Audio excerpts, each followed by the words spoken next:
धमकी दी जा रही है कि अब अयोध्या में राम मंदिर को उड़ा दिया जाएगा। जैश ए मोहम्मद ने ये पूरी धमकी दी है, कैसे देखते हैं बयान? शायद आपको पता नहीं, नियत वही है, नेता वही है।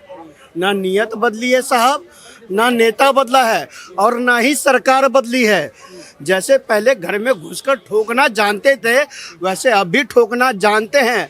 हम ठोकना भूले नहीं हैं, हम लोग ठोकना भूले नहीं हैं।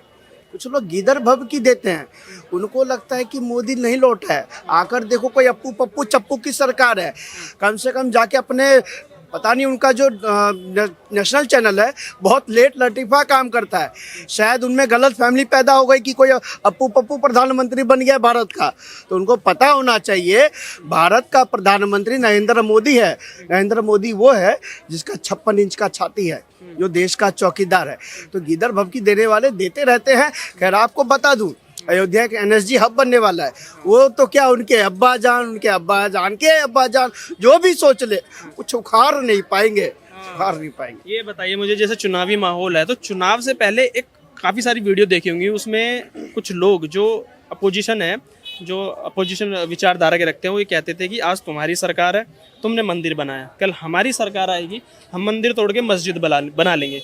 तो सरकार तो नहीं आई, लेकिन यूपी के समीकरण जैसे बदले हैं, तो जो उनके मन में था क्या अब वो सही होने लगा है देश में? बिल्कुल सही कहा आपने, मैं तो इस पर नहीं जाऊंगा, लेकिन मैं कहना चाहता हूँ 70 साल तक हमने इंतजार किया। मर्यादा पुरुषोत्तम श्री राम जी का मंदिर हमने मर्यादा के साथ बनवाया है, मर्यादा में रहकर बनवाया है। 70 साल तक हमने कोर्ट से लड़ाइयाँ लड़ी है। इन कांग्रेस के शासन में कांग्रेस ने कई वकील खड़े किए, लेकिन हमने संवैधानिक संस्थाओं पर बैठे लोगों के ऊपर हस्तक्षेप नहीं कभी उठाया, संवैधानिक संस्थाओं का कभी हमने अवहेलना नहीं किया। लेकिन बताना चाहता हूं साहब, मंदिर मस्जिद की राजनीति बंद करो। मोदी जी विकास की राजनीति करते हैं। अरे भाजपा, मंदिर तो हमारा सपना था, हमने वो सपना पूरा किया। और जो तोड़ने की बात करते हो, अरे साहब हम जोड़ने वाले हैं, जोड़ने वाले से भला तोड़ने वाले कहाँ बड़े होंगे। तुम तोड़ने की बात करते हो, तुम्हारी हिम्मत नहीं, तुम्हारी औकात नहीं, और क्या तो सरकार आएगी तब। अरे साहब, ना मोदी जाएगा और ना तुम आओगे, मोदी के बाद तुम्हारा अब्बा योगी आने वाला है। योगी आने वाला है। अच्छा ये बताइए, मोदी जी अभी G7 समिट में गए हुए हैं इटली में, तो विपक्षी कह रहे हैं कि उनके चेहरे पर वहां पर भी हवाइयाँ उड़ी हुई हैं कि कहीं मैं इतना वापिस आऊं सरकार ना गिर जाए। देखिए मोदी जी इटली गए हुए, लेकिन इटली कोई और जाने वाला था। इटली कोई और जाने वाला था, बेचारे का टिकट नहीं बना, टिकट शायद कंफर्म नहीं हुआ होगा, कुछ ऐसा हो सकता है। लेकिन इटली गए मोदी जी, और देखिए इटली में देश का झंडा उन्होंने किस तरह से गाड़ा है। उधर इटली पहुंचे, इधर नेशनल वर्ल्ड लीडर के एक लिस्ट निकलती है, और उस लिस्ट में भी हमारे नरेंद्र मोदी जी नंबर 1 पे दर्जे पे आते हैं। इटली की प्रधानमंत्री जो भारत जिस सम्मान को चाहता है, उस सम्मान से सबको आत्ममुक्त कर रही है। यही तो भारत की पहचान है। और हवाइयाँ, ये 99 वाले कहेंगे कि हवाइयाँ हो रही है। अरे बेवकूफ़ो, 240 है मोदी जी अकेले। तुम जितनी कोशिश कर लो, ख्याली पकाओ बना लो, फिर भी कुछ नहीं होगा। मोदी जी दमदार तरीके से 5 साल चलाएंगे, ये ऐसे या सपने में रह जाएंगे। नहीं, विपक्षी तो हमें यही सोच ही रहे हैं कि 99 सीट वाले इतना दम भर रहे हैं। राहुल गांधी लगातार बयान पर बयान दिए जा रहे हैं। प्रियंका गांधी वाड्रा को लेकर भी तुमने बयान सुना हो कि बनारस से अगर खड़ी होती तो जीत जाती। अखिलेश यादव अब उत्तर प्रदेश की राजनीति छोड़ के केंद्र की राजनीति में आने वाले हैं। Leader of opposition Rahul Gandhi जहां तक है सुनने में आ रहा होंगे, और स्पीकर, लोकसभा का स्पीकर कौन होगा उसको लेके भी गहमागहमी तेज है। तो कैसे देखते हैं इन सारी चीजों को? सरकार कैलकुलेशन से चलती है, और आंकड़ा अगर किसी के पास है तो एनडीए गठबंधन के पास है। एक बात बताइए, 240 वाला शांत बैठ जाएगा और 99 वाला उछाल मारेगा, ऐसा हो सकता है क्या? अरे तो उछाल मार रहे हैं। वही तो कह रहे हैं, ये उछाल पगडंड। देखिए बंदर क्या करता है, वो उछाल मारता है। तो ये बंदरों जैसी इनकी हालत हो गई है। ये इस डाल से उस डाल, उस डाल से उस डाल, इनको कहीं कुछ मिलना नहीं है साहब, इनको कहीं कुछ मिलना नहीं है। ये केवल उछल कूद करने के लिए विपक्ष में बैठे हैं। इनको देश की जनता ने 10 साल से विपक्ष में बिठा के रखा है, और ये बड़ा जश्न मना रहे हैं। जश्न किस बात का? जश्न इस बात का कि 99 पे आके अटक गए। 100 साल पुरानी पार्टी, 100 साल पुरानी पार्टी 100 का आंकड़ा नहीं छू पाई। ये मोदी जी से लड़ेंगे। 15 साल तक गुजरात के मुख्यमंत्री को सत्ता से हिला नहीं पाए, ये मोदी से लड़ेंगे।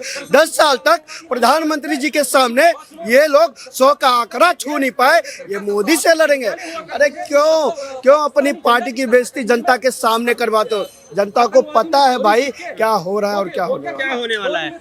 99 सीटों पे जो सिमट के रह गए हैं वो नरेंद्र मोदी पर इतना कड़ा प्रहार कर रहे हैं, कह रहे हैं कि इटली गए हैं, चेहरे पे मायूसी है, कहीं वापिस ना आए, इतना सरकार गिर जाए। तो ये तो मतलब जो विपक्ष दल है वो इतनी बात ऐसी बातें नहीं कर सकता, क्या उसको हक नहीं है बात करने का? नहीं, हम तो कह रहे हैं कि कैसे देखते हैं आप इस बयान को? तो बयान तो कोई भी दे सकता है, क्या बयान क्या खुद मोदी जी नहीं देते? वो तो क्या क्या बोलते हैं, उन्होंने चुनाव में क्या क्या नहीं बोला, जो बातें नहीं बोलनी चाहिए थी वो नहीं बोली हैं। और चुनाव भी जिसमें आप ये बोल रहे हो कि भाई आपकी जो चीज़ें खींच के उनको दे देंगे जो जिनके ज़्यादा बच्चे हैं, तो इस तरह की बातें करना, ये बयान मतलब इस तरह के बयान देना क्या उचित है? ठीक है। और ये बयान तो फिर पॉलिटिकल है, वो तो पॉलिटिकल भी नहीं है, वो तो लोगों के एकदम मतलब चरित्र के साथ है कि भी आपकी जायदाद खींच लेंगे। तो सरकार क्या है? सरकार ये मतलब इसलिए होती है कि किसी की जायदाद खींच ले या किसी का मंगलसूत्र खींच ले, ये सरकार के काम है। चाहे मैं ही सरकार बनाता हूँ या आप ही सरकार बनाते हो, तो क्या सरकार के काम होंगे? किस कॉन्टेक्स्ट में बोला था वो पता है? कॉन्टेक्स्ट में बोला है, आप ये तो सबको मालूम है। आपने ये मीडिया जो बाहर का मीडिया उसमें ये बोला गया है कि भाई इसमें ये सांप्रदायिक बयान है, एक तरह का सांप्रदायिक बयान है जो नहीं देना चाहिए था, और खासकर प्रधानमंत्री लेवल के आदमी को तो बिल्कुल नहीं देना चाहिए था। ठीक है। अच्छा, वही कह रहे हैं कि जैसे मोदी जी बयान देते हैं वो उनको नहीं देने चाहिए। ये भूल गए, अपने आका को भूल गए, स्वयं को भूल गए, स्वयं को भूल गए। देखिए जनता ने अपने आका तभी तो लताड़ा, जनता ने जनता ने इनको इसीलिए तो लताड़ा, जनता ने इसलिए तो लताड़ा। 99 पे देखो कैसे भागे, किधर भागे, इधर भागे। यही तभी तो राहुल गांधी भी ऐसे ही भागेगा, राहुल गांधी भी ऐसे अरे अरे अरे अरे मत भागिए, अरे मत भागो। देखिए यही तो हाल है, यही हाल है, यही तो कहते ये मोदी जी के सामने लड़ेंगे। अरे 99 वालों की ये भी साथ पीछे तो जश्न मनाते हैं भैया, कैमरा चालू करेंगे और माइक नीचे करके जश्न मनाएंगे, और अंदर जाके घुस घुस के रोते हैं ये। इनसे रात का देखो, जब ये सुबह उठते हैं तो इनका पूरा बिस्तर गीला होता है, पेशाब से नहीं आंसुओं से, क्योंकि भैया 10 साल की सत्ता ये हिला नहीं पाए मोदी की। फिर भी मोदी जी एक अकेला सब पे भारी 240 पूरा गठबंधन कर लिया, फिर भी कुछ नहीं हो पाता भाई साहब। इनके बिस्तर गीले हो जाते हैं आंसुओं से। आपको अगर पूछना है तो जाइए हमारी सुप्रिया बहन से पूछिए क्या हाल है उनका। जनता के सामने तो वो हंसती है, लेकिन अकेले में बेचारी बहुत रोती है। 99 सीटें ले आए, जश्न मनाया कांग्रेस ने पूरा। अरे भाई उसी जश्न की तो बात कर रहा हूँ, जाकर देखो तो सही कितना रोती है। और अजीत अंजुम का तो पूछो मत भैया क्या हाल है, अजीत अंजुम का तो पूछो मत भैया क्या हाल है। कम से कम उससे जाके दिलासा उलासा दे दो, ताकि ये ऐसा है। आप जो कह रहे हो ना कि इतना शोर मचा रहे हैं, ऐसा कर रहे हैं, वैसा कर रहे हैं, अरे 99 वाले जो फेल हुआ बच्चा है, वो जो टॉप करने वाले आदमी है उसके 2 नंबर कम आ गए, तो उसकी तरफ कह रहा है कि ये इसने कहा था 400 हो जाएंगे, 400 नहीं हुए, और खुद फेल है। ये जेल बेल और फेल पार्टीज का अलायंस है। जेल बेल और fail, Lalu jail, Chautala jail, K Kavitha jail, Arvind Kejriwal jail, Patnaik jail, और 1-2 चीफ मिनिस्टर और भी हैं जो जेल में हैं, और इनके जो नेता हैं वो हैं बेल पे, पूरा परिवार बेल पे, और फेल हो गए। तो इसलिए जेल बेल और फेल अलायंस इधर उधर की पेल रहे हैं, तो इसलिए इनकी परवाह नहीं करनी चाहिए। एक बात बता दूं, मोदी जी की गवर्नमेंट पूरे 5 साल चलेगी, और ये 232 जो हैं इनमें जो ईमानदार पार्टीज हैं, इनमें सारे चोर नहीं हैं, इनमें जो ईमानदार पार्टीज हैं वो आहिस्ता आहिस्ता बीजेपी के साथ मिल करके आएंगी, और मोदी जी फिर 350 पे आएंगे। मंदिर को उड़ाने की धमकी दी है जैश ए मोहम्मद आतंकवादी संगठन ने, कैसे देखते हैं इन सारी चीजों को? देखिए बड़े बड़े मच्छर आए और चले गए, दुनिया से चले गए। एक मच्छर और फिलिप रहा है, मुझे मोहम्मद सईद जो आपने नाम बताया, जैश ए मोहम्मद आतंकवादी ग्रुप का है, संगठन का है ये, पाकिस्तान में ट्रेनिंग पा रखी है इसने, अब इसके भी पर निकल रहे हैं। कहते हैं ना चींटी के पर आते हैं तो क्या कहते हैं, वो अपनी मौत की तरफ बढ़ रही है। अरे हिंदुस्तान की सीमा को पार करके तो दिखा पहले, पता लग जाएगा तू कहाँ है, मंदिर तक की तो दूर की बात है। ऐसे लोगों को तो पाकिस्तान को भी बैन करना चाहिए, पर पाकिस्तान नहीं कर सकता। पाकिस्तान की खेती तो उन्हीं पे चलती है। लेकिन जैसे अभी जम्मू कश्मीर में आपने देखा होगा कि श्रद्धालुओं की एक पूरी बस आ रही थी, उसके ऊपर आतंकवादी हमला हो गया। अब राम मंदिर को उड़ाने की धमकी दे दी गई है। एक समय वो भी था जब लोग ये कहते थे कि आज तुम्हारी सरकार है तो तुमने मंदिर बनाया, कल को हमारी सरकार होगी हम पलट देंगे। तो उस तरफ नजर आ रहा है, क्योंकि यूपी के जो समीकरण बदले हैं, तो क्या उस तरफ की राजनीति हुई नजर आ रही है अब?